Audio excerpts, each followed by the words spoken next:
طارق بن زیاد۔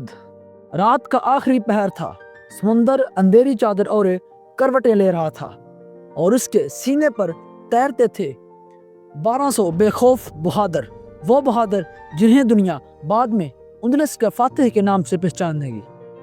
لیکن اس رات ان سب کا قائد ایک شخص کھڑا تھا، ہاتھ میں تلوار، نظر آسمان پر، اور اس بہادر کا نام تھا طارق بن زیاد۔ وہ جرنیل جس نے نہ صرف سمندر پار کیا بلکہ ایک ایسی سلطنت کی بنیاد رکھی جس نے یورپ کی تاریخ کا رخ بدل دیا۔ لیکن اس کی اس داستان کے پیچھے فتوحات، خون، دھرتی کی چیخیں اور فیصلوں کے وہ اہم لمحے چھپے ہیں جنہیں تاریخ نے کبھی پوری طرح بیان نہیں کیا۔ طارق بن زیاد ایک ایسا نام جس نے تاریخ کو دہلا کر رکھ دیا، لیکن بہت کم لوگ جانتے ہیں کہ اس شخص نے زندگی کا آغاز غلامی سے کیا تھا۔ ہاں، طارق بن زیاد ایک غلام تھا۔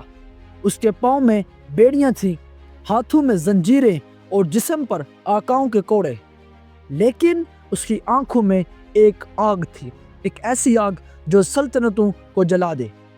طارق بن زیاد پر ظلم صرف جسمانی نہیں تھا، اس کا سب سے بڑا ظلم یہ تھا کہ اس کی آزادی چھین لی گئی، اور جب انسان سے آزادی چھن جائے تو اس کے اندر انتقام کا وہ لوا پکنے لگتا ہے جو ایک دن دنیا کے نقشے بدل دیتا ہے۔ طارق بن زیاد کو ایک دن بربر لشکر کا حصہ بنایا گیا، اسے لڑنا سکھایا گیا، مرنا سکھایا گیا، اور سب سے بڑھ کر جینا سکھایا گیا۔ وہ تلوار کو ایسے چلاتا جیسے ہوا چلتی ہے، اس کا وار نہ خطا جاتا تھا اور نہ رکتا تھا۔ اس کے دشمن کہتے تھے طارق کی آنکھوں میں موت ناچتی ہے۔ ایک دن موسیٰ بن نصیر نے اسے بلایا اور کہا، طارق، سمندر کے اس پار ایک دنیا ہے، اندلس، جہاں بادشاہ راڈرک ظلم کرتا ہے، لوگ چیختے ہیں، عیسائی عوام اس کے جبر تلے سسک رہی ہے، تمہیں وہاں جانا ہے، تمہیں وہ سرزمین آزاد کروانی ہے۔ طارق بن زیاد نے ہاں نہیں کی، مگر اس کی آنکھوں میں جو چمک تھی وہ پوری دنیا کے لیے کافی تھی۔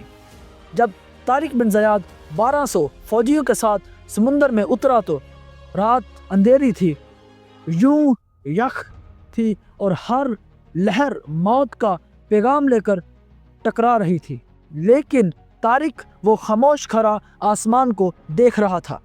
اسے پتا تھا یہ سفر واپس نہیں ہوگا، یا اندرس مل جائے گا یا قبر۔ جنگ کا میدان، صبح کی روشنی، فوجیں جمع ہیں، پھر طارق کی آواز گونجتی ہے، تمام کشتیاں جلا دو۔ فوج میں ہلچل، چیخیں، خوف مچ جاتا ہے۔ سردار، واپسی کا راستہ۔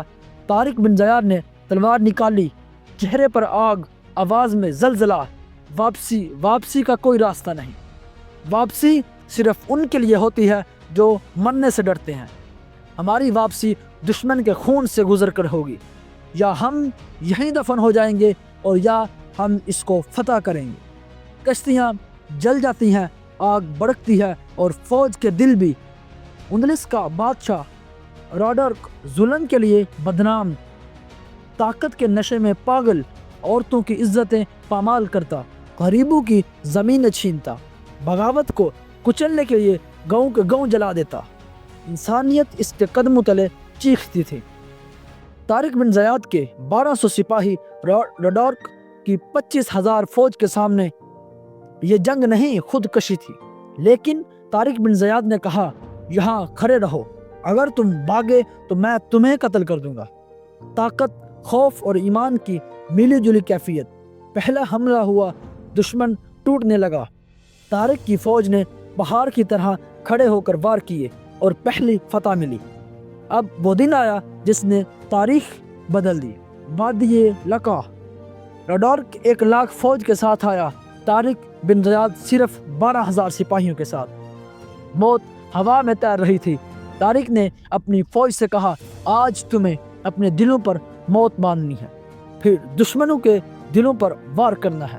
جنگ شروع ہوئی، 7 دن تک مسلسل خون بہتا رہا، لاشوں کے انبار لگ گئے، زمین سرخ ہو گئی۔ طارق آگے بڑھا،